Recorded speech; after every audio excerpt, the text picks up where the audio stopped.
Hello बच्चों, मैं अनुराग गुप्ता आप सभी को नमस्कार करता हूं। पिछली क्लास में हम लोगों ने बेसिक्स ऑफ ग्रामर को बहुत अच्छे तरीके से पॉइंट वाइज करके सीख लिया था। आज की क्लास में जो बेसिक्स ऑफ ग्रामर के पॉइंट्स बचे हुए हैं उन सभी को हम क्लियर करते हुए और आज की क्लास में हम लोग बेसिक्स ऑफ ग्रामर की कंप्लीट ख़त्म कर देंगे। आज की क्लास में मतलब बेसिक्स ऑफ ग्रामर ख़त्म हो जाएंगे, ठीक है। तो पिछली क्लास में आप सभी को याद होगा कि अगर आप वीडियो देखे हैं तो आपको पता होगा कि पिछली क्लास में हम लोगों ने जो सेंटेंस होते हैं, सेंटेंस के कितने टाइप होते हैं उन सभी को हम लोगों ने कवर किया था, ठीक है। आज की क्लास में हम लोग उससे आगे बढ़ेंगे और जो अगले टाइप हैं आपके सेंटेंस के उन सभी को हम लोग क्या करेंगे, कवर करेंगे, ठीक है। तो चलिए, हम लोगों ने कल पढ़ लिया था सेंटेंस के टाइप, और जो सेंटेंस के टाइप होता है असर्टिव सेंटेंस, उसको हम लोगों ने पढ़ लिया था, ठीक है। आज की क्लास में हम लोग जो दूसरा टाइप है सेंटेंस का इंट्रोगेटिव सेंटेंस, उसको शुरू करने वाले हैं, ठीक है। तो आइए हम लोग समझते हैं मिलके कि इंट्रोगेटिव सेंटेंस आखिर होता क्या है। चलिए, तो दूसरा टाइप है आपका इंट्रोगेटिव सेंटेंस, ठीक है। देखिए, इंट्रोगेटिव सेंटेंस क्या होता है इस बात को समझिए। इंट्रोगेटिव सेंटेंस का मतलब होता है एक ऐसा सेंटेंस जिसमें प्रश्न पूछा जाए, ठीक है। यानी जब भी आपको किसी सेंटेंस को देखकर ऐसा लगे कि इस सेंटेंस के माध्यम से कोई प्रश्न पूछा जा रहा है, कोई क्वेश्चन पूछा जा रहा है, तो आप समझ जाइएगा कि वही सेंटेंस आपका इंट्रोगेटिव सेंटेंस है, ठीक है। यानी इंट्रोगेटिव सेंटेंस क्या होता है, तो इंट्रोगेटिव सेंटेंस का मतलब होता है the sentence which is use to ask a question is called interrogative sentence, ठीक है। यानी एक ऐसा सेंटेंस जिसका प्रयोग सवाल पूछने के लिए, क्वेश्चन पूछने के लिए किया जाता है, उसी को हम लोग क्या बोलते हैं, इंट्रोगेटिव सेंटेंस बोलते हैं, ठीक है। जैसे यहाँ देखिए लिखा हुआ है डू यू ईट, क्या लिखा हुआ है सर, डू यू ईट, यानी क्या तुम खाते हो। तो इससे आपको नहीं लग रहा है कि इससे प्रश्न पूछा जा रहा है, क्या तुम खाते हो, इस 100% लग रहा है कि इससे प्रश्न पूछा जा रहा है। तो जब लग रहा है कि प्रश्न पूछा जा रहा है तो इसका मतलब यह सेंटेंस कौन सा है, इंट्रोगेटिव सेंटेंस है। कौन सा सेंटेंस है, तो इंट्रोगेटिव सेंटेंस है, ठीक है। दूसरा आप एग्जाम्पल देखिए, लिखा है what do you think about me, ठीक है। What do you think about me, यानी आप मेरे बारे में क्या सोचते हैं, ठीक है। आप मेरे बारे में क्या सोचते हैं। तो इस सेंटेंस को भी जब आप ध्यान देंगे तो आपको लगेगा कि इस सेंटेंस से भी प्रश्न पूछा जा रहा है। तो जब प्रश्न पूछा जा रहा है तो इसका मतलब यह सेंटेंस कौन सा है, तो यह सेंटेंस भी क्या है, आपका इंट्रोगेटिव सेंटेंस है, ठीक है। तो यही क्या होता है, इंट्रोगेटिव सेंटेंस होता है जिसमें प्रश्न पूछा जाता है। क्लियर है। अब देखिए, जो आपका इंट्रोगेटिव सेंटेंस होता है उसको अगर मान लीजिए आपको हिंदी अर्थ नहीं निकालने आ रहा है तो फिर हम इंट्रोगेटिव सेंटेंस को पहचान कैसे करें, ठीक है। How to identify an interrogative sentence, ठीक है। यानी इंट्रोगेटिव सेंटेंस की पहचान कैसे करें, तो उसको हम लोग स्ट्रक्चर पर ध्यान देंगे तो हम आसानी से इंट्रोगेटिव सेंटेंस को पहचान लेंगे, ठीक है। देखिए, आपका इंट्रोगेटिव सेंटेंस में दो आपका स्ट्रक्चर बनता है, ठीक है। और दोनों लगभग सेम होता है, थोड़ा सा डिफरेंस होता है। क्या होता है, आइए हम लोग देखते हैं, ठीक है। देखिए, पहला आपका जो है स्ट्रक्चर वो है शुरुआत आपकी होगी हेल्पिंग वर्ब से, ठीक है। देखिए, असर्टिव सेंटेंस में शुरुआत कहाँ से होता था, सब्जेक्ट से, यानी सब्जेक्ट आता था फिर वर्ब आता था, ठीक है। लेकिन जो आपका इंट्रोगेटिव सेंटेंस है, इंट्रोगेटिव सेंटेंस की शुरुआत हमेशा आपका हेल्पिंग वर्ब से होगा। किससे होगा सर, हेल्पिंग वर्ब से, ठीक है। हेल्पिंग वर्ब के बाद क्या आएगा, सब्जेक्ट, ठीक है। यानी असर्टिव सेंटेंस में पहले सब्जेक्ट आता था, लेकिन इंट्रोगेटिव में सब्जेक्ट से पहले हेल्पिंग वर्ब आएगा। और इंट्रोगेटिव सेंटेंस में 100% हेल्पिंग वर्ब आएगा ही आएगा, ठीक है। असर्टिव में नहीं आएगा, आएगा भी और नहीं आएगा भी, लेकिन इंट्रोगेटिव सेंटेंस में आपका हेल्पिंग वर्ब जरूर आएगा, ठीक है। तो सबसे पहले लिखते हैं हम लोग हेल्पिंग वर्ब। हेल्पिंग वर्ब के बाद हम लिखते हैं सब्जेक्ट। क्या लिखते हैं, सब्जेक्ट, ठीक है। सब्जेक्ट के बाद आप लिखते हैं मेन वर्ब। क्या लिखते हैं सर, मेन वर्ब लिखते हैं। क्या लिखते हैं, मेन वर्ब। और मेन वर्ब के बाद क्या आता है, ऑब्जेक्ट। यानी वर्ब के बाद आता है तो ऑब्जेक्ट, तो हम ऑब्जेक्ट लिख देंगे और फिर कंप्लीमेंट लिख देंगे, ठीक है। और लास्ट में इंट्रोगेटिव सेंटेंस का जो सिंबल होता है वो होता है क्वेश्चन मार्क। क्या होता है, क्वेश्चन मार्क। आप इसे देख रहे हैं, इसको क्या बोलते हैं, इसको बोलते हैं क्वेश्चन मार्क, ठीक है। तो आप ऐसे ही पहचान सकते हैं, अगर किसी सेंटेंस में क्वेश्चन मार्क लगा है, ठीक है, अगर किसी सेंटेंस में क्वेश्चन मार्क लगा है तो वह सेंटेंस क्या है, वह सेंटेंस 100% इंट्रोगेटिव सेंटेंस है, ठीक है। जैसे देखिए, यहाँ भी क्या लगा है, यहाँ भी लगा है क्वेश्चन मार्क, यहाँ भी लगा है और यहाँ भी लगा है, तो ये सभी कौन सा सेंटेंस है, इंट्रोगेटिव सेंटेंस, ठीक है। तो आपने एक स्ट्रक्चर देख लिया। अब दूसरा स्ट्रक्चर क्या है, देखिए सेम स्ट्रक्चर है, ठीक है। दूसरा स्ट्रक्चर क्या है, स्ट्रक्चर पूरा सेम है, सिर्फ और सिर्फ जो आपका यहाँ हेल्पिंग वर्ब है, इस हेल्पिंग वर्ब से पहले यहाँ WH वर्ड आ जाएगा। क्या आ जाएगा, WH वर्ड। ठीक है, WH वर्ड क्या होते हैं हम थोड़ा आपको आगे बताने वाले हैं। ठीक है, तो इंट्रोगेटिव सेंटेंस के आपको दो स्ट्रक्चर है, आपको याद कर रखना है। पहला है हेल्पिंग वर्ब, शुरुआत हेल्पिंग वर्ब से होगी, फिर सब्जेक्ट, फिर मेन वर्ब, फिर ऑब्जेक्ट, फिर कॉम्प्लीमेंट। ऑब्जेक्ट और कॉम्प्लीमेंट आ भी सकता है और नहीं भी आ सकता है। ठीक है, और लास्ट में क्वेश्चन मार्क निश्चित रूप से आएंगे। ठीक है, दूसरा जो है सेम रहेगा स्ट्रक्चर, सिर्फ शुरुआत में क्या आएगा, WH वर्ड आ जाएगा। ठीक है, चलिए अब हम लोग आगे बढ़ते हैं। आगे है आपका इंट्रोगेटिव सेंटेंस के टाइप। ठीक है, यानी जो इंट्रोगेटिव सेंटेंस है, इंट्रोगेटिव सेंटेंस के कितने टाइप्स होते हैं, क्या होते हैं, कितने टाइप्स होते हैं। तो याद रखिएगा इंट्रोगेटिव सेंटेंस में दो तरह से प्रश्न पूछे जाते हैं। ठीक है, इसीलिए जो इंट्रोगेटिव सेंटेंस है इसके टोटल दो टाइप्स होते हैं। कितने टाइप्स होते हैं, दो टाइप्स होते हैं। ठीक है, एक क्वेश्चन पूछा जाता है, एक ऐसा क्वेश्चन पूछा जाता है जिससे हाँ या नहीं में जवाब दिया जाता है। ठीक है, जैसे अगर हम आपसे पूछे कि क्या आपने खाना खाया है, तो आप क्या कहेंगे, या तो आप हाँ कहेंगे या तो नहीं कहेंगे। तो एक तरीका है, ये है प्रश्न पूछने का, और एक तरीका है आप पटना कब जा रहे हैं। मान लीजिए हम आपसे पूछे आप पटना कब जा रहे हैं, तो इसमें हाँ या ना में आप जवाब नहीं देंगे, इसका एक सेंटेंस बनाना होगा, इसका रीज़न देना होगा कि हम पटना क्यों जा रहे हैं। ठीक है, यानी स्टेटमेंट देना होगा। तो आपका दो तरीका है, एक तो है हाँ या ना में, और दूसरा क्या है, एक स्टेटमेंट देना होगा। ठीक है, इसीलिए इंट्रोगेटिव सेंटेंस आपका दो भागों में बटा हुआ है। ठीक है, कौन कौन, तो एक है आपका एक जो आपका पहला टाइप है वो है आपका यस नो इंट्रोगेटिव सेंटेंस। कौन सा टाइप है सर, यस नो इंट्रोगेटिव। ठीक है, क्योंकि यस या नो में हम जवाब देते हैं। और जो दूसरा है, दूसरा का नाम, दूसरा जो टाइप है वो है WH इंट्रोगेटिव सेंटेंस। क्या है, WH इंट्रोगेटिव सेंटेंस। ठीक है, अब समझिए यस नो इंट्रोगेटिव और WH इंट्रोगेटिव क्या होते हैं। तो अभी थोड़ा देर पहले बताए हैं कि जिसका उत्तर हाँ या ना में दिया जाता है वो वही होता है यस नो इंट्रोगेटिव सेंटेंस। ठीक है, और WH इंट्रोगेटिव सेंटेंस क्या होता है, जिसका उत्तर देने के लिए हमें एक स्टेटमेंट की ज़रूरत होती है प्रश्न पूछे जाने के बाद, वो होता है WH इंट्रोगेटिव सेंटेंस। ठीक है, अब दोनों का हम लोग स्ट्रक्चर देख लेते हैं। तो आपको बताए थे जो दो स्ट्रक्चर, वहीं दोनों स्ट्रक्चर इसमें भी है। ठीक है, यस नो इंट्रोगेटिव सेंटेंस की शुरुआत वहीं होगी, हेल्पिंग वर्ब से शुरुआत होगी, फिर सब्जेक्ट आएगी, फिर मेन वर्ब, उसके बाद ऑब्जेक्ट, फिर कॉम्प्लीमेंट, और लास्ट में होगा क्वेश्चन मार्क। ठीक है, सेम स्ट्रक्चर है। और WH इंट्रोगेटिव सेंटेंस में क्या होगा, तो सेम स्ट्रक्चर यहीं रहेगा, सिर्फ शुरुआत में क्या आएगा, WH वर्ड। क्या आ जाएगा सर, WH वर्ड। ठीक है, तो आपका यस नो इंट्रोगेटिव और WH इंट्रोगेटिव का ये क्या है, स्ट्रक्चर है। ठीक है, आइए अब हम लोग आगे बढ़ते हैं। ठीक है, आगे है आपका WH वर्ड्स। ठीक है, यानी WH इंट्रोगेटिव में जो WH वर्ड का यूज होगा हेल्पिंग वर्ब से पहले, वहीं यहाँ लिस्ट दिया हुआ है कि कौन कौन से वर्ड्स हैं। ठीक है, तो देखिए लिखा हुआ है आपका व्हाट, पहला क्या लिखा हुआ है, व्हाट। ठीक है, व्हाट का मतलब होता है क्या, और कभी कभी कितना भी होता है। ठीक है, दूसरा है आपका वेन का मतलब होता है कब, और इसका हिंदी अर्थ होता है जब, दोनों होता है। ठीक है, उसके बाद है आपका वेयर का मतलब होता है कहाँ, फिर है आपका हाउ, फिर है आपका हु, फिर है आपका whom, whose, which of, at what time, what kind of, what type of. ठीक है, यानी आप हिंदी अर्थ के साथ इसको याद कर लेंगे, इसको याद करना कंपलसरी है, क्योंकि जब तक आप इसको याद नहीं कर पाइएगा तब तक आप हिंदी अर्थ नहीं निकाल पाइएगा। ठीक है, और ट्रांसलेशन में बहुत ही ज़्यादा ये काम आने वाले होते हैं। उसके बाद है आपका हाउ मेनी और हाउ मच। ठीक है, देखिए मेनी का प्रयोग प्लूरल नाउन के साथ किया जाता है। ठीक है, इसीलिए हाउ मेनी का प्रयोग भी प्लूरल नाउन के लिए किया जाता है।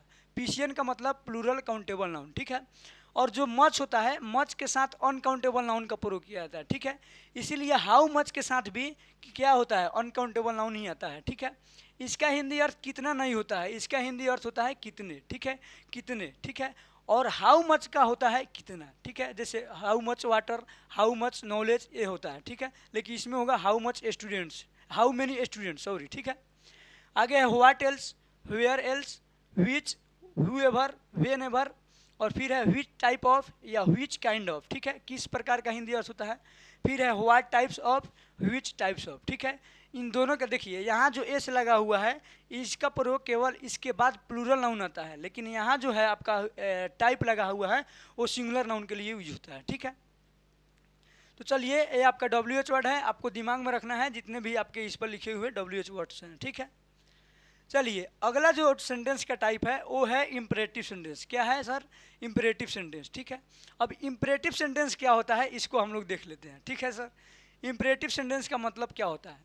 तो देखिए, जब कभी भी आपको ऐसा लगे, ठीक है, जब किसी सेंटेंस को देखकर आपको लगे कि इस सेंटेंस का प्रयोग किसी को ऑर्डर देने के लिए यानी किसी को आज्ञा देने के लिए किया गया है, ठीक है, या किसी से रिक्वेस्ट करने के लिए, किसी से आग्रह करने के लिए किया गया है, या किसी चीज़ को माना करने के लिए किया गया है, ठीक है, या किसी को सलाह देने के लिए किया गया है, तो ये तीनों के तीनों जो चार शर्त है, यह शर्त किस में लागू होता है? इम्परेटिव सेंटेंस में। ठीक है, यानी वैसा सेंटेंस जिसका प्रयोग आज्ञा देने के लिए, सलाह देने के लिए और किसी से रिक्वेस्ट करने के लिए प्रयोग किया जाए, उसी सेंटेंस को हम लोग बोलते हैं इम्परेटिव सेंटेंस। क्या बोलते हैं? Imperative sentence. ठीक है, जैसे हम लोग बोलते हैं कि वहाँ बैठ जाओ, इसका मतलब क्या हुआ? हम लोग कोई आज्ञा देता है कि वहाँ बैठ जाओ। ठीक है, जैसे हम लोग डॉक्टर के पास जाते हैं तो डॉक्टर क्या बोलते हैं कि जो आपके दवा है उसको टाइम से लीजिए, तो वो क्या कर देते हैं? हम लोगों को सलाह देते हैं, क्योंकि उसमें क्या होता है? हम लोगों को फ़ायदा होता है। तो जब सुनने वालों को फ़ायदा होता है तो वो आपका सलाह होता है। ठीक है, और दूसरा क्या होता है? मान लीजिए क्लास में आपके पास पेन नहीं है, ठीक है, तो आप क्या कहेंगे? प्लीज़ भाई एक पेन दे दो। तो जब प्लीज़ लगता है, ऐसे कृपया हम लोग बोलते हैं कि कृपया एक पेन दीजिए, तो ये क्या होता है? रिक्वेस्ट। तो जब रिक्वेस्ट का बोध हो, ऑर्डर का बोध हो, या फिर आपका क्या हो? एडवाइस का बोध हो, तो वहीं क्या होगा? आपका इम्परेटिव सेंटेंस होगा। ठीक है, जैसे देखिए गो देयर, गो देयर का मतलब क्या होता है? वहाँ जाओ, तो ये क्या है? आपका ऑर्डर है। आगे है आपका ऑलवेज स्पीक द ट्रूथ, यानी हमेशा सच बोलिए, हमेशा सच बोलिए। ये क्या है? एक प्रकार का एडवाइस है। क्या है? एडवाइस है कि व्यक्ति को हमेशा क्या करना चाहिए? सच बोलना चाहिए। तो एडवाइस दे रहा है तो ये भी क्या होगा? आपका इम्परेटिव होगा, इम्परेटिव सेंटेंस। फिर है नेवर टेल अ लाई, कभी झूठ मत बोलिए। तो इसमें क्या किया जा रहा है? माना किया जा रहा है। ऑर्डर ही दिया जा रहा है लेकिन माना किया जा रहा है। ठीक है, तो ये भी क्या हो जाएगा?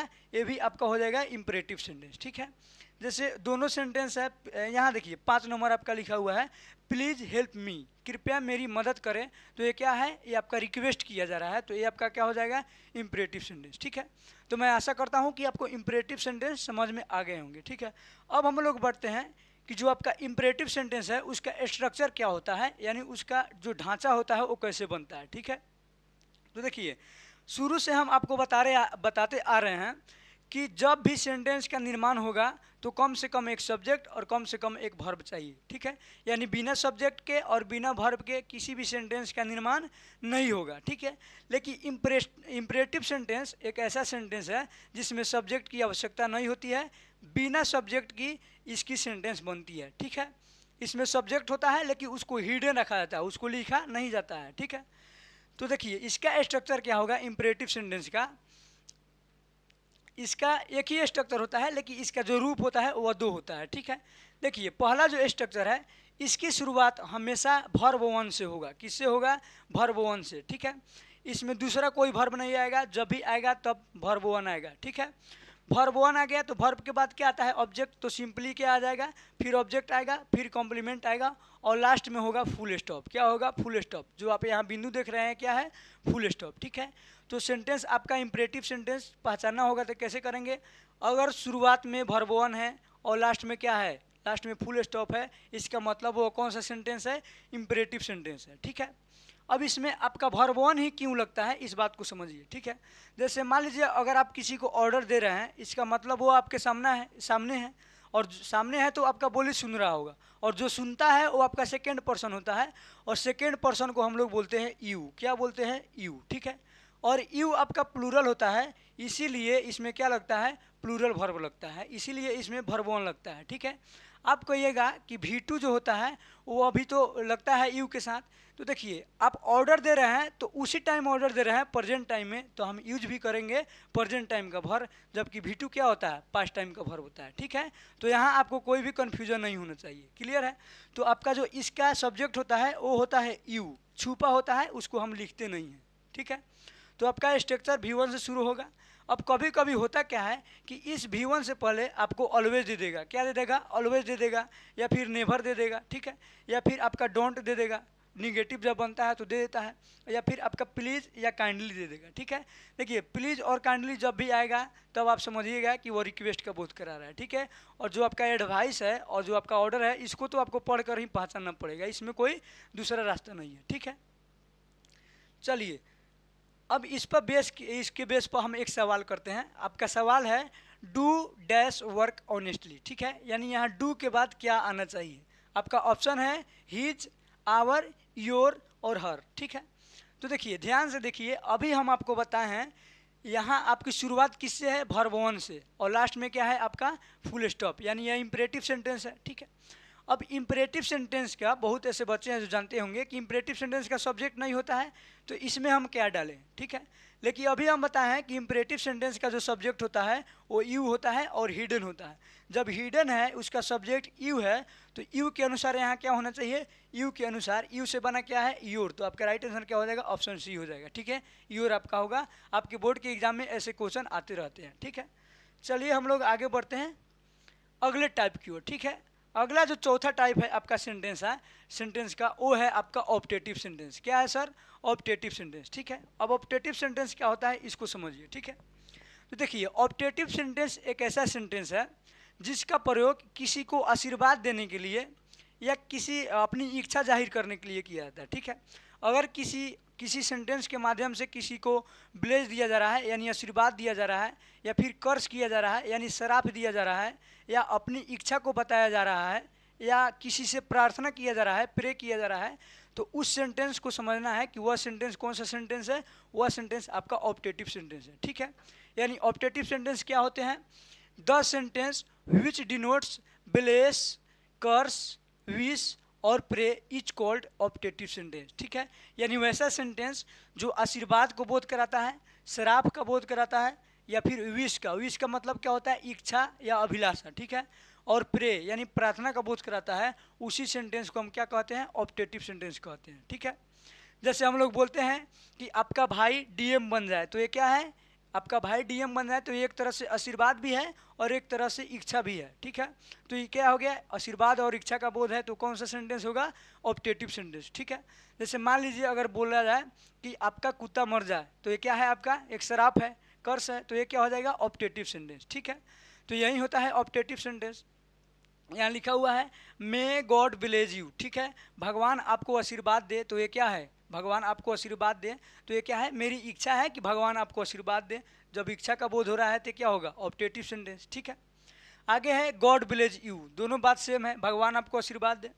उसके बाद है may you achieve your goals, ठीक है, यानी आप अपना लक्ष्य को प्राप्त करें, ठीक है। तो ये क्या है, आशीर्वाद है। अगर कोई आपसे कहे कि आप अपना लक्ष्य प्राप्त करें, तो ये क्या हो गया, आशीर्वाद हो गया। तो आशीर्वाद है तो कौन सा सेंटेंस, ऑप्टेटिव सेंटेंस, ठीक है। तो यही आपका क्या होता है, ऑप्टेटिव सेंटेंस, ठीक है जी। अब देखते हैं हम लोग जो ऑप्टेटिव सेंटेंस होता है उसका स्ट्रक्चर, ठीक है, कि ऑप्टेटिव सेंटेंस का स्ट्रक्चर होता क्या है। तो देखिए ऑप्टेटिव सेंटेंस का स्ट्रक्चर क्या होता है, शुरुआत में आपका क्या आएगा, मे, ठीक है, शुरुआत में आपका क्या हो जाएगा, मे, ठीक है। मे के बाद क्या आएगा, सब्जेक्ट, मे के बाद क्या आएगा, सब्जेक्ट, ठीक है।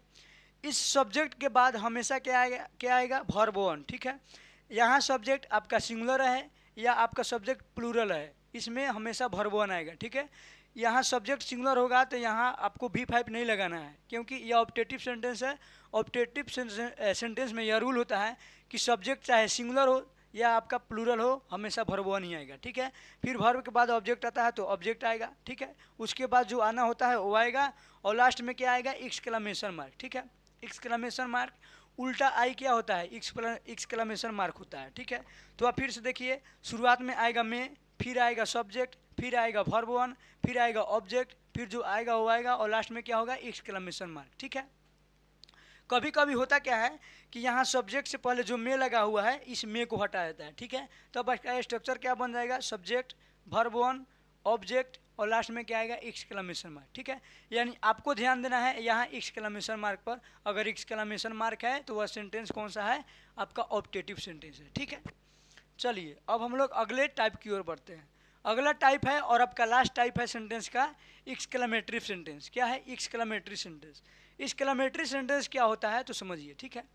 देखिए जब भी किसी सेंटेंस को पढ़कर आपको लगे कि इसमें खुशी का भाव झलक रहा है, किसका, हैप्पीनेस का भाव झलक रहा है, या आपको लगे कि इसमें किसी ग्रीफ का यानी दुख का, सैडनेस का भाव दिख रहा है, ठीक है, तो वही सेंटेंस आपका क्या होता है, वही सेंटेंस एक्सक्लेमेटरी सेंटेंस होता है, ठीक है।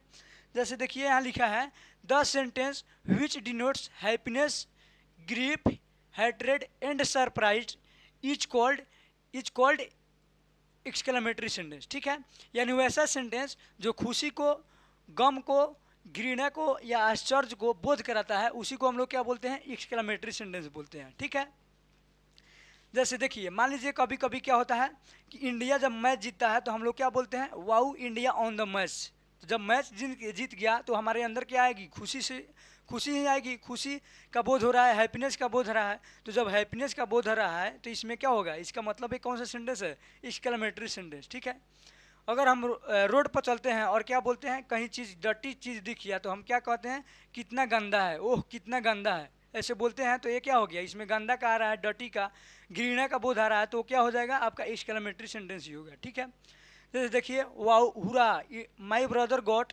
95% मार्क्स इन बोर्ड एग्जाम। ठीक है, अगर किसी का भाई बोर्ड एग्जाम में 95% मार्क्स प्राप्त करेगा तो क्या होगा, हैप्पीनेस, यानी हैप्पीनेस है तो यह कौन सा सेंटेंस है, एक्सक्लेमेटरी सेंटेंस। ठीक है, दूसरा है wow India on the match, वही बात है हैप्पीनेस, तो कौन सा सेंटेंस हो जाएगा, एक्सक्लेमेटरी। ठीक है, उसके बाद है what a nice dress it is. ठीक है, यानी कितना अच्छा ड्रेस है। तो जब कोई चीज़ अच्छा रहता है तो उसमें भी किसका बोध होता है, हैप्पीनेस का ही, लगातार हैप्पीनेस का ही आपका दिया गया है।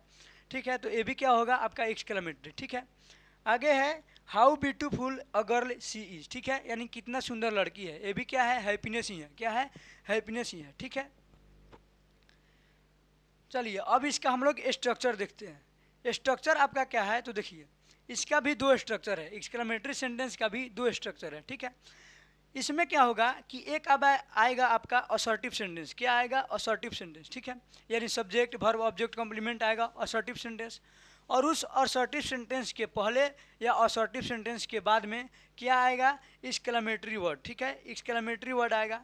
एक्सक्लेमेटरी वर्ड पहचाने कैसे, तो देखिए कोई भी वर्ड का नाम होगा, ठीक है, कोई भी वर्ड होगा और उसके साथ होगा एक्सक्लेमेशन मार्क, तो आप समझ जाइए कि वो क्या है, वो आपका एक्सक्लेमेटरी वर्ड है। ठीक है, एक्सक्लेमेटरी वर्ड आएगा और एक असर्टिव सेंटेंस आएगा, तो आप समझ जाइए कि वो कौन सा सेंटेंस है, एक्सक्लेमेटरी। ठीक है, दूसरा आपका क्या है, तो देखिए शुरुआत में आपका क्या आएगा, व्हाट या हाउ। ठीक है, शुरुआत में आपका आएगा व्हाट या हाउ और लास्ट में क्या आएगा, एक्सक्लेमेशन मार्क। ठीक है, तो जब भी सेंटेंस में आपके शुरुआत में व्हाट दिखाई दे या फिर आपका हाउ दिखाई दे और लास्ट में एक्सक्लेमेशन मार्क दिखाई दे, तो आप समझ जाइए कि वो कौन सा सेंटेंस है, एक्सक्लेमेटरी सेंटेंस है। ठीक है, थोड़ा देर पहले हम बताए थे कि जो ऑब्जेक्टिव सेंटेंस होता है, ऑब्जेक्टिव सेंटेंस में भी एक्सक्लेमेशन मार्क आता है और इसमें भी एक्सक्लेमेशन मार्क आता है। तो फिर कैसे पहचाने कि ऑब्जेक्टिव है या एक्सक्लेमेशन, तो देखिए अगर एक्सक्लेमेशन मार्क आ रहा है तो आपको ध्यान देना है सेंटेंस के शुरुआत में। ठीक है, अगर एक्सक्लेमेशन मार्क है और शुरुआत में व्हाट या हाउ है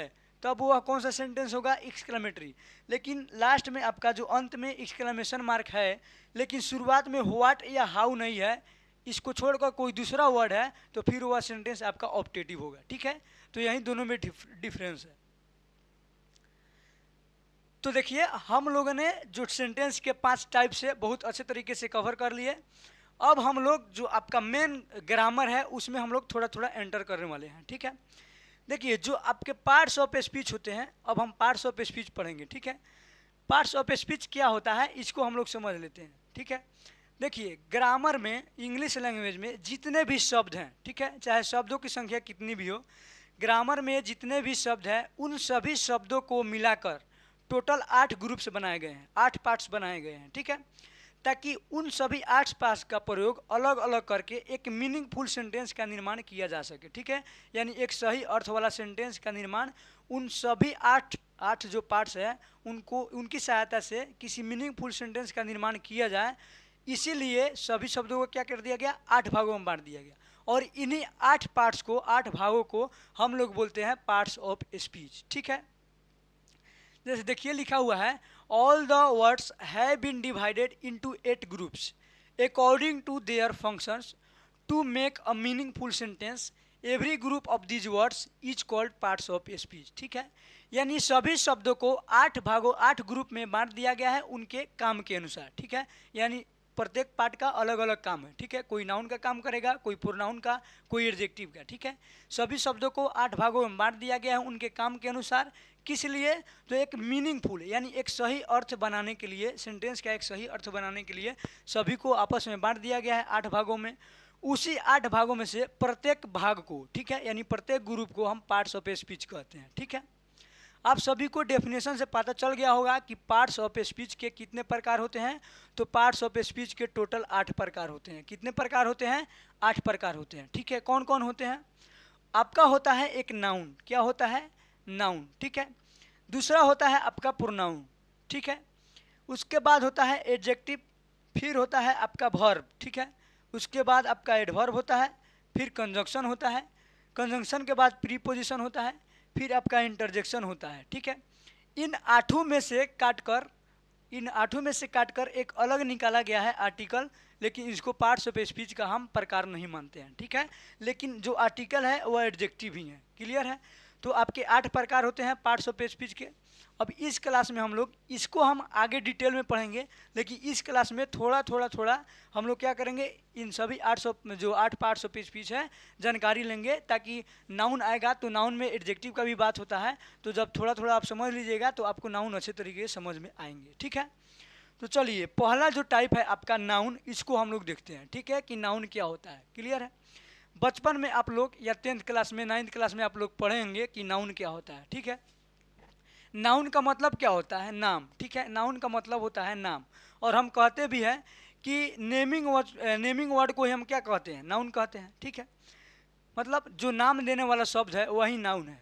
सिंपल भाषा में समझिए कि नाउन क्या होता है। ठीक है, तो देखिए दुनिया का कोई भी शब्द, ठीक है, दुनिया का कोई भी शब्द अगर वह शब्द किसी का नाम है या उस शब्द का कोई नाम होता है तो वह 100% नाउन है। ठीक है, दुनिया का कोई भी शब्द अगर वह किसी का नाम है या उस शब्द का कोई नाम होता है तो वह क्या है? वही आपका क्या है? नाम है, नाउन है। ठीक है, यानी नाम ही क्या है? नाउन है। ठीक है जी, चलिए देखिए कैसे होता है। जैसे आपका देखिए यहाँ लिखा हुआ है आपका बॉय। क्या लिखा हुआ है सर? आपका लिखा हुआ है बॉय। अब देखिए बॉय एक शब्द है, क्या यह किसी का नाम है या इसका कोई नाम होता है? ठीक है, देखिए बॉय किसी का नाम नहीं होता है, लेकिन हाँ बॉय का नाम होता है, और जिसका नाम होता है वही नाउन होता है। ठीक है, इसका मतलब बॉय का नाम होता है, इसीलिए बॉय आपका क्या है? नाउन है। बॉय आपका क्या है? नाउन है। ठीक है, उसके बाद है आपका एनिमल। क्या है सर? आपका एनिमल। एनिमल किसी का नाम नहीं है, लेकिन हाँ एनिमल का नाम होता है, और जिसका नाम होता है वो क्या होता है? नाउन होता है। तो एनिमल भी आपका क्या है? नाउन है। ठीक है, अब देखिए यहाँ क्या लिखा हुआ है? राम। ठीक है, अब देखिए राम का नाम होता है या राम किसी का नाम है? तो देखिए जब आप देखेंगे तो राम का नाम नहीं होता है, बल्कि राम किसी का नाम है, यानी किसी व्यक्ति का नाम है, और जो किसी का नाम है तो वह क्या है? नाउन है। यानी आपका राइट आंसर ये भी क्या होगा? राम भी आपका नाउन होगा। ठीक है, यानी किसी का भी नाम, चाहे आपका पर्सन हो या कोई भी हो, पर्सन हो, प्लेस हो, थिंग हो, फीलिंग हो, एनिमल हो, उन सभी का नाम क्या कहलाएगा? नाउन कहलाएगा। ठीक है, जैसे पटना, मोतिहारी, ये सब क्या है? किसी जगह का नाम है तो नाउन है। तो यही होता है नाउन। नाउन क्या होता है? तो किसी का भी नाम नाउन होता है। ठीक है, तो हम आशा करते हैं कि आपको नाउन समझ में आ गए होंगे कि नाउन क्या होता है। ठीक है जी, अब देखिए अब हम लोग देखते हैं कि नाउन का फंक्शन क्या होता है, यानी नाउन का काम क्या हो सकता है। ठीक है, तो यहाँ लिखा हुआ है noun can be either a subject or an object in a sentence. ठीक है, इसका मतलब क्या हुआ कि नाउन किसी सेंटेंस में या तो सब्जेक्ट का काम करेगा या फिर ऑब्जेक्ट का काम करेगा। ठीक है, अगर आपसे कोई पूछे कि सब्जेक्ट और ऑब्जेक्ट का काम कौन करता है, तो सब्जेक्ट और ऑब्जेक्ट का काम केवल और केवल नाउन करता है। कौन करता है? नाउन करता है। ठीक है, यानी नाउन का काम क्या है? सब्जेक्ट और ऑब्जेक्ट। ठीक है, अगर सेंटेंस में आप सब्जेक्ट और ऑब्जेक्ट के स्थान पर किसी का प्रयोग करेंगे तो आपका केवल और केवल नाउन का ही प्रयोग करेंगे। ठीक है, जैसे देखिए यहाँ देखिए राहुल स्कोल्डेड मोहन। ठीक है, तो आपको पता है कि जो आपका स्कोल्डेड है ये क्या है? आपका वर्ब है। ठीक है, वर्ब से पहले क्या आता है? सब्जेक्ट। वर्ब के बाद क्या आता है? ऑब्जेक्ट। अब सब्जेक्ट और ऑब्जेक्ट के स्थान पर हमें देखना है कि क्या है। ठीक है, सब्जेक्ट के पहले क्या है? राहुल। राहुल आपका क्या है? राहुल किसी का नाम है यानी नाउन है। तो सब्जेक्ट के पहले क्या है? नाउन, यानी नाउन किसका काम कर रहा है? सब्जेक्ट का। ठीक है, अब देखिए वर्ब के बाद क्या आता है? ऑब्जेक्ट। ऑब्जेक्ट के स्थान पर क्या है? मोहन। ठीक है, मोहन क्या है? मोहन किसी का नाम है। किसी का नाम है तो नाउन है, यानी ऑब्जेक्ट के स्थान पर भी क्या आएगा? नाउन आएगा। ऑब्जेक्ट का काम कौन करता है? नाउन। ठीक है, आगे है the boy complained the girls. ठीक है, कंप्लेंट आपका क्या है? कंप्लेंट आपका वर्ब है। वर्ब से पहले द बॉय क्या है, सब्जेक्ट है, सब्जेक्ट है, सब्जेक्ट है। देखिए यहाँ पे लिखा हुआ है द बॉय, बॉय का नाम होता है, इसीलिए क्या है, नाउन है, यानी सब्जेक्ट के स्थान पर क्या है, नाउन है। ठीक है, तो आप अच्छे तरीके से समझ गए कि नाउन नाउन जो होता है सब्जेक्ट का भी काम करता है और ऑब्जेक्ट का भी काम करता है। ठीक है, अब देखिए इसके एक नोट लिखा हुआ है कि अगर कोई भी नाउन है, ठीक है, कोई भी नाउन है, नाउन जो ओरिजिनल देखिए आपका है, बॉय है, गर्ल है, कॉलेज है, स्कूल है, सब क्या है, नाउन है। इन सभी नाउन में अगर एस या ई एस जोड़ दे, ठीक है, एस जोड़ दे या ई एस जोड़ दे तो यह हो जाता है प्लूरल। ठीक है, वो जो ओरिजिनल रूप होता है नाउन का वो होता है आपका सिंगुलर। ठीक है, लेकिन जब उसमें एस या ई एस जोड़ देते हैं तो वो आपका बन जाता है प्लूरल। क्या बन जाता है, प्लूरल। तो इस दोनों कॉन्सेप्ट को आपको याद रखना है कि सब्जेक्ट और ऑब्जेक्ट का काम करता है नाउन, नाउन में जब एस या एस लगता है तो वह बनता है प्लूरल नाउन। ठीक है, इसलिए वो क्या लेगा, प्लूरल वर्ब। तो नाउन के बारे में इतना ही काफ़ी है। ठीक है, चलिए दूसरा है आपका प्रोनाउन। अब प्रोनाउन क्या होता है, ठीक है, तो देखिए प्रोनाउन हम आपको समझाना चाहते हैं कि प्रोनाउन क्या होता है।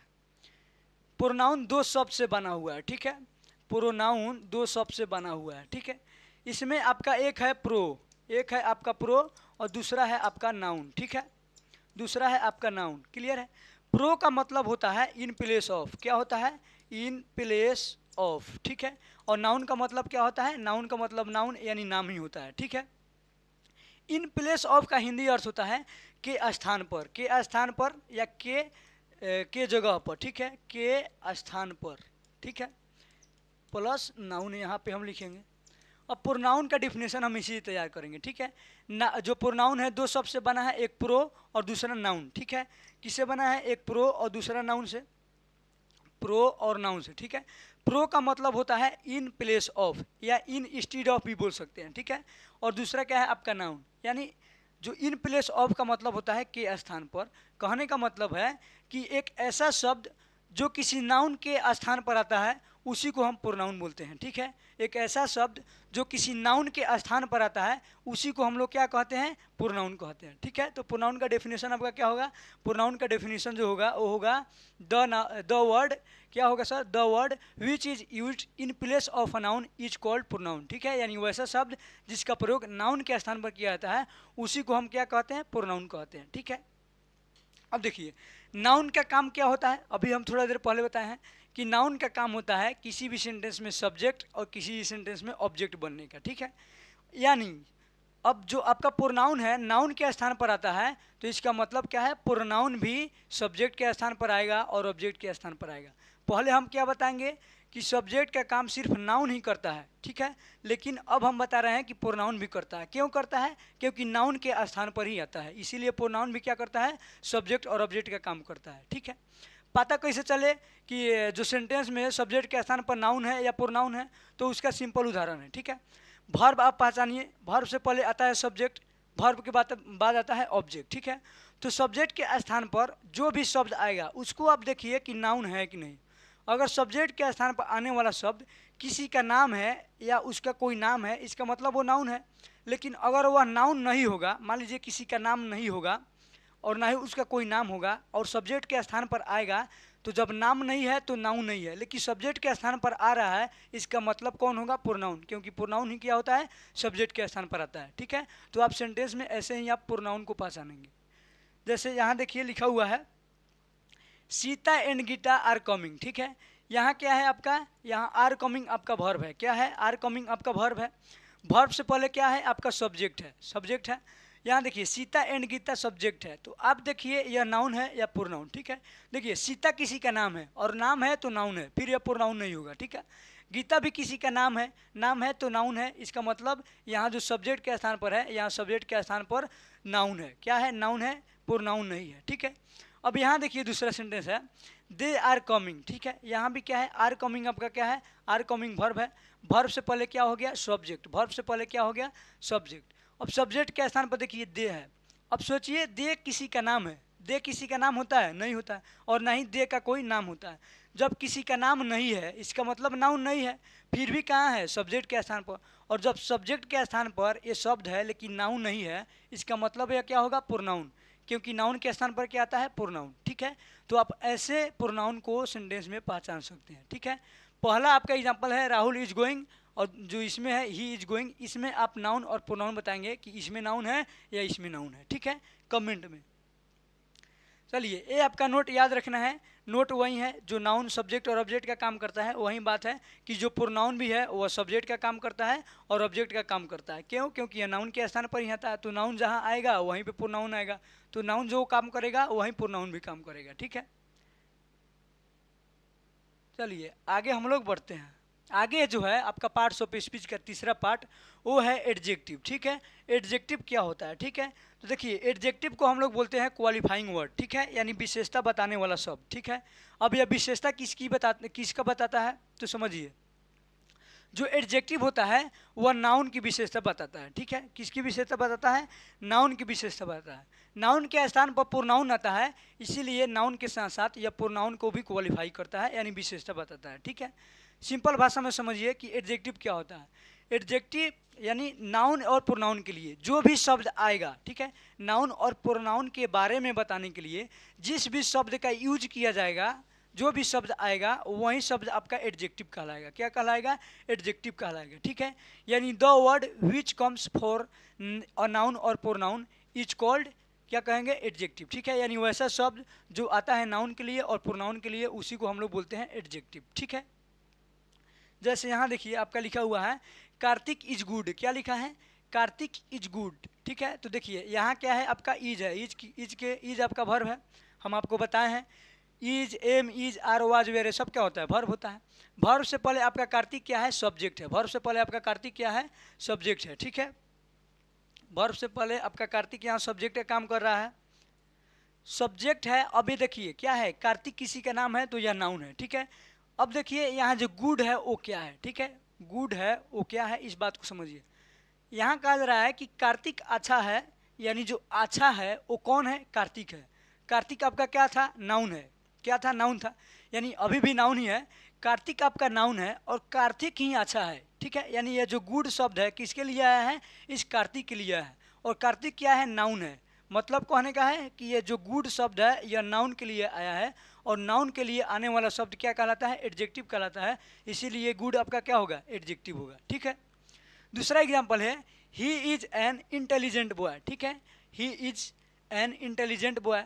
अब इसमें आप देखिए इज आपका क्या है? वर्ब है। वर्ब से पहले ही क्या हो गया? सब्जेक्ट, ठीक है। ही आपका किसी का नाम नहीं है, और नाम नहीं है तो नाउन नहीं है, इसका मतलब है क्या है? प्रोनाउन। तो ही आपका प्रोनाउन है, ठीक है। अब देखिए यहाँ लिखा हुआ है इंटेलिजेंट बॉय। बॉय का नाम होता है और जिसका नाम होता है वो नाउन होता है, ठीक है। यानी बॉय आपका क्या है? नाउन है, ठीक है। तो फिर यहाँ जो इंटेलिजेंट बीच में है वो क्या है? अब इसको हम समझते हैं। तो वो यहाँ कहा जा रहा है कि वह एक इंटेलिजेंट बॉय है। क्या है? इंटेलिजेंट बॉय है। यानी इंटेलिजेंट किसके लिए आया है? कौन है इसमें इंटेलिजेंट? तो बॉय है। इंटेलिजेंट बॉय सीधा कह रहा है। बॉय कौन है? बॉय यहाँ इंटेलिजेंट है, मतलब बॉय ही इंटेलिजेंट है, और जो इंटेलिजेंट है वही बॉय है। और बॉय आपका क्या है? नाउन है, ठीक है। और यह नाउन किसके लिए? यहाँ जो नाउन है किसको डिनोट कर रहा है? ही को, ठीक है। यानी जो यहाँ इंटेलिजेंट है, जो बॉय है वही इंटेलिजेंट है, और जो इंटेलिजेंट है वही आपका ही है, ठीक है। यानी ही के लिए आया है इंटेलिजेंट शब्द, इसीलिए ही आपका प्रोनाउन है, और जो प्रोनाउन को क्वालिफाई करेगा उसी को हम लोग बोलेंगे आपका एडजेक्टिव, ठीक है। यानी यहाँ इंटेलिजेंट भी क्या है? आपका एडजेक्टिव है, ठीक है। चलिए तो आप एडजेक्टिव को समझ गए होंगे, ठीक है। अगर आपको समझ में नहीं आया है तो आप फिर से एक बार बैक करके वीडियो देख लीजिएगा, आपको समझ में आ जाएंगे, ठीक है। अब यहाँ देखिए क्या लिखा हुआ है, एक नोट लिखा हुआ है कि जहाँ कहीं आपको नाउन दिखाई दे, ठीक है, जहाँ कहीं आपको नाउन दिखाई दे और उस नाउन के पहले कोई शब्द दिखाई दे तो वह शब्द आपका होगा एडजेक्टिव। क्या होगा? एडजेक्टिव, ठीक है। क्यों होता है एडजेक्टिव? तो देखिए जब भी एक से अधिक वर्ड लगातार आते हैं तो उसमें कभी भी नाउन एक ही होगा, बाकी सब एडजेक्टिव होगा, ठीक है। जो लास्ट वाला शब्द होगा, मान लीजिए दो वर्ड एक साथ आ गया तो दो वर्ड में एक राइट में होगा और एक लेफ्ट में होगा, तो जो आपका राइट होगा, ठीक है, जो आपका राइट वाला शब्द होगा यानी जो लास्ट वाला शब्द होगा वह आपका मेन होगा, और उसके पहले जो शब्द आएगा वह एडजेक्टिव होगा, ठीक है। यानी लास्ट वाला नाउन होगा, उसके पहले एडजेक्टिव आएगा। इसीलिए यहाँ आपका नाउन आता है तो नाउन के पहले क्या आता है? एडजेक्टिव होता है। नाउन के पहले क्या आता है? एडजेक्टिव, ठीक है। क्या होता है? एडजेक्टिव, ठीक है जी। जैसे यहाँ देखिए I am a diligent student, ठीक है। आई आपका क्या है? प्रोनाउन है, एम आपका क्या है? वर्ब है। स्टूडेंट का नाम होता है, स्टूडेंट आपका क्या है, नाउन है। नाउन से पहले डिलीजेंट क्या हो गया, एडजेक्टिव, क्योंकि नाउन से पहले क्या आता है, एडजेक्टिव, ठीक है। दूसरा है it is a nice day, ठीक है। इट आपका क्या है, प्रोनाउन, इज आपका क्या है, वर्ब, ठीक है। डे का नाम होता है, दिन का नाम होता है, इसलिए ये क्या है, नाउन है। नाउन से पहले नाइस आया है, तो नाउन से पहले जो आएगा वो क्या होगा, एडजेक्टिव। तो यहाँ नाइस क्या है, एडजेक्टिव। तो आप इस तरीके से भी एडजेक्टिव को पहचान सकते हैं, ठीक है, अगर नाउन से पहले आएगा तो। दूसरा नोट क्या है, इसको देखिए, adjectives can not be made plural form with S A I S, ठीक है। यानी जो एडजेक्टिव्स होते हैं, जितने भी एडजेक्टिव्स होते हैं, उसमें एस ए आई एस लगाकर कभी भी उसको प्लूरल नहीं बनाया जा सकता, ठीक है। नाउन में हम क्या करते हैं, एस ए आई एस लगाकर प्लूरल बनाते हैं, लेकिन एडजेक्टिव में हम एस ए आई एस लगाकर प्लूरल नहीं बनाते हैं, ठीक है। एडजेक्टिव के पहले हम द लगाते हैं तो वो क्या हो जाता है, प्लूरल नाउन हो जाता है। इस बात को ध्यान में रखिएगा। चलिए आगे आते हैं हम लोग अगले टाइप पर, ठीक है। अगला टाइप है आपका वर्ब, ठीक है। वर्ब क्या होता है, हम पहले ही पढ़ा चुके हैं कि वर्ब एक ऐसा शब्द है जो एक्शन को, स्टेट को बताता है, ठीक है। यानी काम क्या हो रहा है, काम जो हो रहा है उसी को बताने के लिए जो शब्द आएगा उसी को हम क्या कहते हैं, वर्ब कहते हैं। जैसे रोना, गाना, पीना, हंसना, दौड़ना, ये सब क्या है, काम है, और काम ही क्या है, वर्ब है, ठीक है।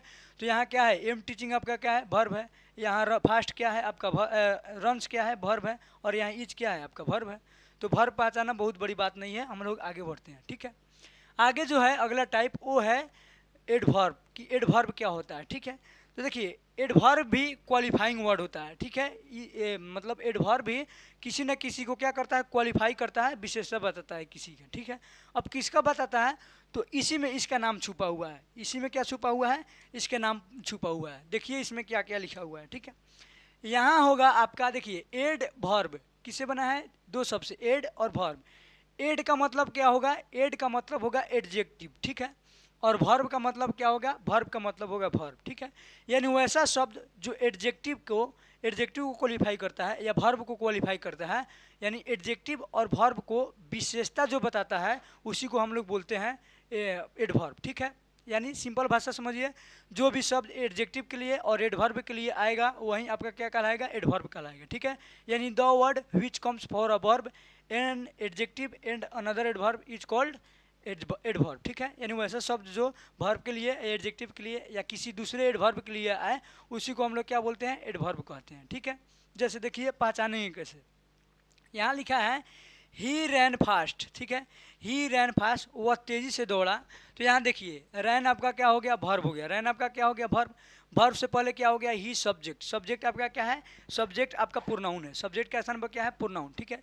फिर अब हम देखेंगे कि फास्ट क्या है, ठीक है। यहाँ तो आपका वर्ब और सब्जेक्ट हो गया, प्रोनाउन हो गया, प्रोनाउन और वर्ब। यहाँ फास्ट क्या होगा, तो आप समझिए कि फास्ट किसके लिए आया है, ही फास्ट है या रैन फास्ट है, यानी वह फास्ट है या दौड़ा फास्ट है। तो सेंटेंस को जब आप बोलेंगे ही रैन फास्ट, यानी वह दौड़ा तेजी से है।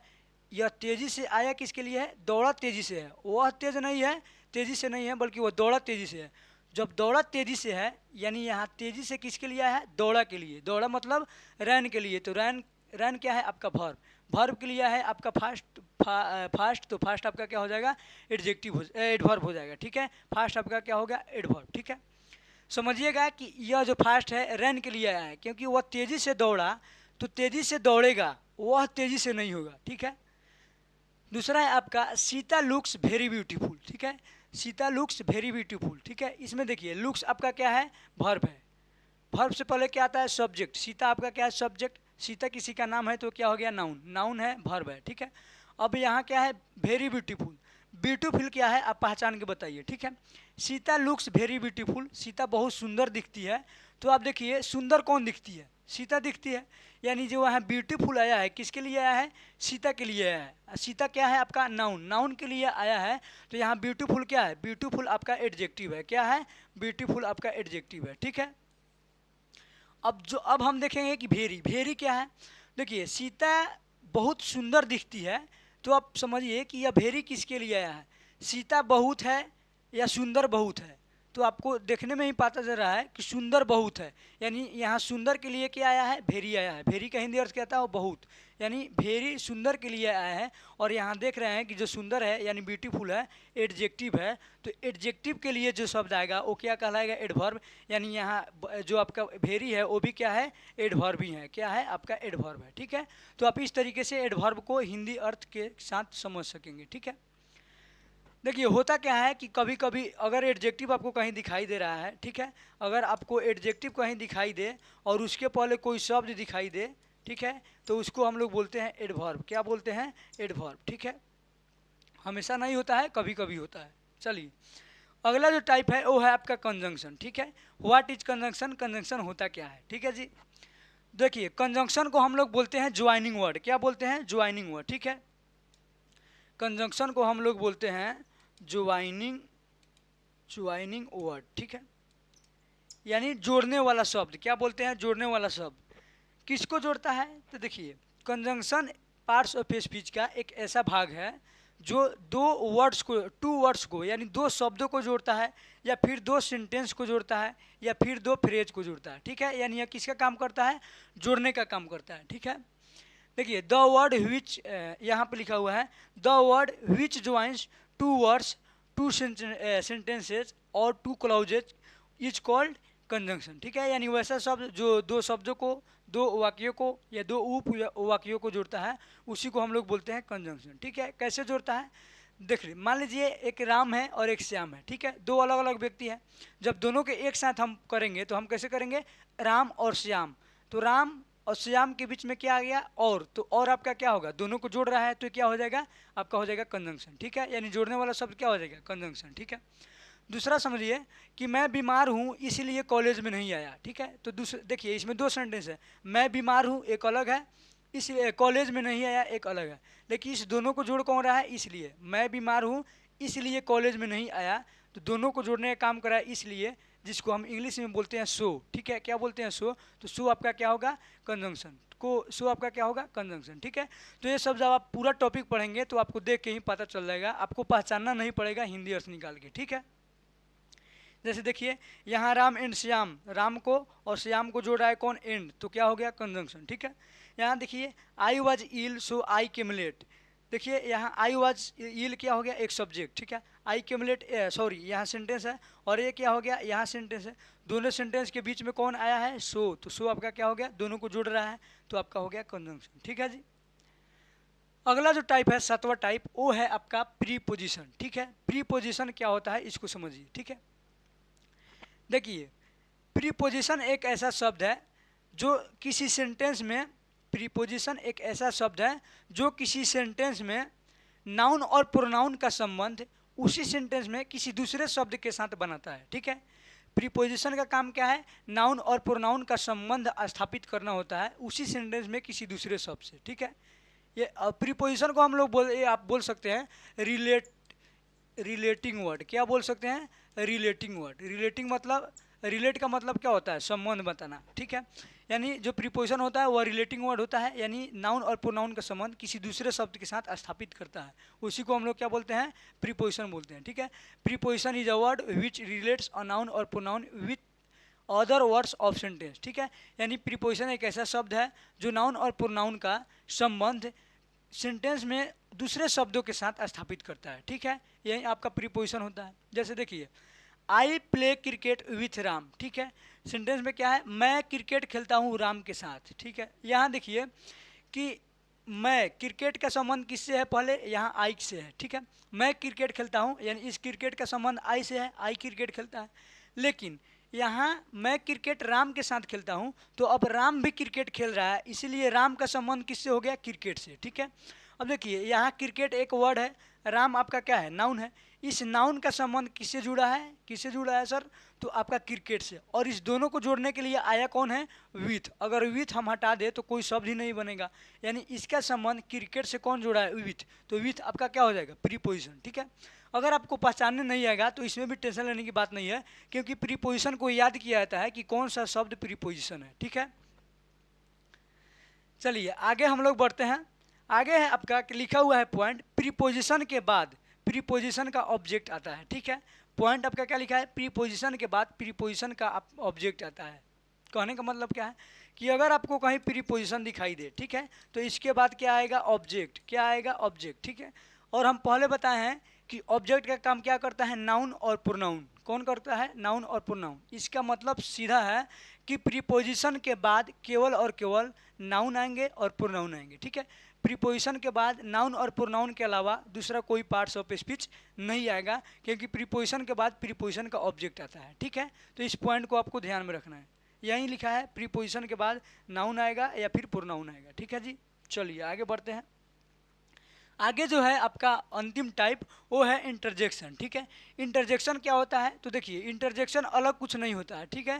ये भी क्या है, जब हमारे अंदर कोई फीलिंग होती है, उस फीलिंग को जब हम बाहर निकालते हैं अचानक से, उसी वो बाहर निकालने के लिए जिस शब्द का प्रयोग किया जाता है उसी को हम लोग बोलते हैं इंटरजेक्शन, ठीक है। देखिए हम जो बताए थे आपको एक्सक्लेमेटरी वर्ड कि एक शब्द होगा और उसके साथ क्या लगा होगा, एक्सक्लेमेशन मार्क, वही होता है इंटरजेक्शन। वही क्या होता है, इंटरजेक्शन, ठीक है। तो आप ऐसे पहचान लेंगे, कैसे पहचानेंगे, किसी भी शब्द के साथ एक्सक्लेमेशन मार्क लगा है इसका मतलब वो इंटरजेक्शन है, ठीक है। जैसे देखिए यहाँ लिखा है wow India on the match, तो यहाँ क्या है, एक शब्द है और इस शब्द के साथ क्या है, इस शब्द के साथ एक्सक्लेमेशन मार्क है, इसका मतलब क्या है, इंटरजेक्शन है। इसका मतलब क्या है, इंटरजेक्शन है, ठीक है। दूसरा है वो, देखिए वो एक शब्द है और यहाँ क्या है, एक्सक्लेमेशन मार्क। शब्द के साथ एक्सक्लेमेशन मार्क लगा है और जब शब्द के साथ एक्सक्लेमेशन मार्क लग जाए उसी को हम लोग बोलते हैं इंटरजेक्शन, ठीक है। अब देखिए आपका जो आपका डेफिनेशन है उस पर अप्लाई कैसे होता है। डेफिनेशन क्या आता है कि the word which is use to show sudden feelings is called interjection, ठीक है।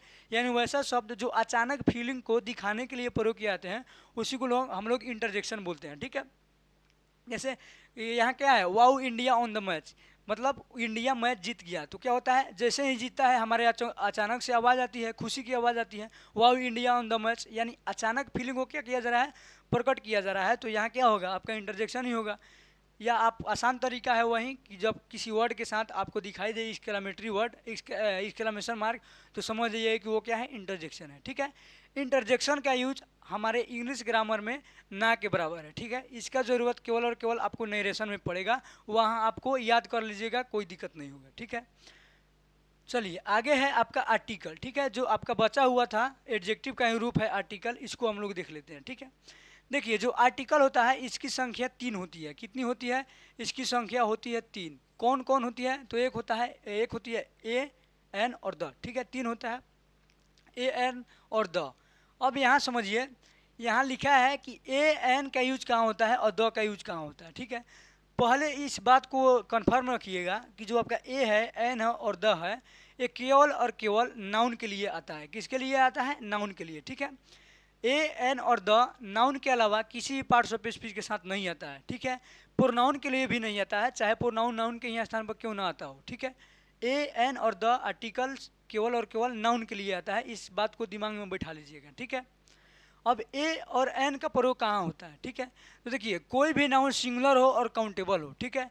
यानी कोई भी नाउन सिंगुलर हो और उसको गिना जा सकता है, ठीक है। यानी जो गिनने वाला नाउन हो और वह सिंगुलर हो तो उसके पहले हम लगाएंगे ए या एन, ठीक है। क्योंकि इसका मतलब होता है एक, मतलब संख्या एक हो और उसको गिना जा सके कि 1 2 3 हो सकता है लेकिन होना चाहिए एक, तो उसके पहले हम लगाएंगे ए एन, ठीक है। सिंपल भाषा में समझिए, ए एन का प्रयोग सिंगुलर काउंटेबल नाउन के पहले किया जाता है। कब, जब वह नाउन का यूज जनरल सेंस में हो या इंडेफिनिट सेंस में यूज हो तब, ठीक है। और जो द होता है, द का प्रयोग सभी नाउन के साथ किया जाता है, चाहे आपका प्लूरल हो, सिंगुलर हो या अनकाउंटेबल हो, कोई भी नाउन हो, सभी के साथ द का यूज किया जाता है। कब, जब उस नाउन को स्पेसिफिक बनाया जाए तब, ठीक है। अब पता कैसे चले कि स्पेसिफिक सेंस है या इंडेफिनिट सेंस है, ठीक है। स्पेसिफिक बोलिए या डेफिनिट बोलिए, ठीक है, या आप जनरल बोलिए या इंडेफिनिट बोलिए, दोनों बात सेम है, ठीक है। दोनों में डिफरेंस क्या है, तो देखिए जब भी किसी नाउन की चर्चा पहली बार हो, ठीक है, जब भी किसी नाउन की चर्चा पहली बार हो तो वह आपका होता है जनरल सेंस और उसमें लगता है ए या एन। जब सिंगुलर काउंटेबल नाउन होता है तब, सिंगुलर होता है तब, ठीक है। लेकिन जब एक ही नाउन हो उसकी चर्चा पहले भी हो और फिर आगे भी हो जाए, ठीक है, मतलब एक से अधिक बार चर्चा हो जाए, तब वो हो जाता है आपका डेफिनिट। डेफिनिट मतलब स्पेसिफिक, तब उसमें हम क्या लगाते हैं, द, ठीक है। जैसे यहाँ देखिए लिखा है आई सॉ ए एन या द बॉय, ठीक है। देखिए मैंने लड़का को देखा, तो इसमें लड़का यहाँ क्या है, नाउन है। नाउन का पहली बार क्या हो रहा है, चर्चा हो रहा है, इसमें दूसरा बार कोई बात नहीं है, तो पहली बार हो रहा है, इसका मतलब क्या है, जनरल। तो जनरल के लिए हम क्या लगाएंगे, ए या एन, ठीक है। ए का प्रयोग कहाँ होता है और एन का प्रयोग कहाँ होता है, ठीक है। ए का प्रयोग होता है आपका कॉन्सोनेंट साउंड के लिए। किसके लिए होता है, कॉन्सोनेंट साउंड के लिए। अब कॉन्सोनेंट साउंड क्या होते हैं मैंने ऑलरेडी बता दिया है, ठीक है। क से लेकर ग के बीच में जो आएगा वो कॉन्सोनेंट साउंड। एन का प्रयोग वॉवल साउंड के लिए होता है। किसके लिए होता है, वॉवेल साउंड्स के लिए, ठीक है। अ से लेकर औ तक आएगा वो क्या होता है, वॉवेल साउंड्स होता है, ठीक है। तो देखिए यहाँ बुआए है, ब आ रहा है, ब क्या होता है, कॉन्सोनेंट, तो यहाँ क्या हो गया, ए हो जाएगा, ठीक है। दूसरा है सीता इज ए एन या द गर्ल, ठीक है। इसमें भी क्या है, यहाँ गर्ल नाउन है, पहली बार चर्चा रहा तो ये क्या हो गया, इंडेफिनिट यानी जनरल। इसमें भी क्या लगाएंगे, ग आ रहा है तो हम क्या करेंगे, ए लगाएंगे, ठीक है। दूसरा आप देखिए, ही इज ए एन या the boy who came to me, ठीक है, यानी ये वही लड़का है जो मेरे पास आया। तो देखिए यहाँ जो बॉय है, एक बार यहाँ चर्चा हुआ इस सेंटेंस में कि वो वही लड़का है, और दूसरा सेंटेंस में कि मेरे पास आया, यानी इसका चर्चा एक और बार हो गया, पहली बार इसकी चर्चा नहीं हो रहा है, ठीक है। इसीलिए एक से अधिक बार जब चर्चा हो जाता है तो वो हो जाए डेफिनिट, और डेफिनिट में हम क्या लगाते हैं, द, क्या लगाते हैं, द, ठीक है। द लगाने के लिए आपको साउंड देखने की जरूरत नहीं है, ठीक है। आगे है रवि इज ए एन या the tallest boy in the class, ठीक है। अब देखिए जो रवि है वह क्लास में सबसे लंबा है, तो ये क्या हो गया, खास हो गया, क्योंकि उसके जैसा कोई नहीं है, और जिसके जैसा कोई नहीं है वो क्या हो जाता है, खास। तो इसमें क्या लगाएंगे, हम लगाएंगे द, ठीक है, यहाँ हम लगाएंगे द। अब कुछ जितने भी हम पढ़े हैं उनमें से कुछ पॉइंट्स बच गए थे, इंपॉर्टेंट पॉइंट्स, उसको हम लोग कवर कर लेते हैं, ठीक है। यहाँ आपका क्लास खत्म हो जाएगा। क्या लिखा है, the smallest unit of the English language alphabet, ठीक है। यानी जो आपका इंग्लिश लैंग्वेज है, इंग्लिश लैंग्वेज का जो सबसे छोटा यूनिट है वो अल्फ़ाबेट होता है, ठीक है। अल्फ़ाबेट कौन होता है, ए से लेकर जेड तक, ठीक है। याद रखिएगा अल्फ़ाबेट होता है, अल्फ़ाबेट्स नहीं होता है, क्योंकि 26 लेटर्स को मिलाया जाता है तब क्या बनता है, अल्फ़ाबेट बनता है। ये अपने आप में प्लूरल होता है, इसीलिए इसको हम प्लूरल नहीं बनाते हैं, ठीक है। जब यह प्लूरल बनता है तो इसका अर्थ होता है लैंग्वेज, जिसे हम लोग हिंदी में बोलते हैं भाषा, ठीक है। दूसरा है the largest unit of the English language sentence, ठीक है। यानी जो इंग्लिश लैंग्वेज का लार्जेस्ट आपका यूनिट है, सबसे बड़ा, वो क्या है, सेंटेंस, ठीक है। जब हम बेसिक्स ऑफ ग्रामर शुरू किए थे तो सबसे पहले हम क्या बताए थे आपको, लेटर्स यानी अल्फ़ाबेट, और लास्ट में क्या बताए थे, सेंटेंस, यानी सबसे छोटा अल्फ़ाबेट, सबसे बड़ा सेंटेंस, ठीक है। दूसरा है Y is said semi vowel, ठीक है, यानी वाई को सेमी वोवेल कहा जाता है, ठीक है। क्यों कहा जाता है, समझिए, वाई जो होता है, वाई जब आपका उच्चारण कीजिएगा तो वाई का अर्थ कभी कंसोनेंट साउंड भी होता है और कभी वोवेल साउंड भी होता है, ठीक है। इसीलिए क्या होता है, वाई को हम सेमी वोवेल कहते हैं, ठीक है, यानी वोवेल का भी काम करता है और आपका कंसोनेंट का भी काम करता है, ठीक है। तो चलिए आज की क्लास में बेसिक्स ऑफ ग्रामर खत्म होती है, फिर हम लोग मिलेंगे अगले क्लास में। आज के लिए धन्यवाद।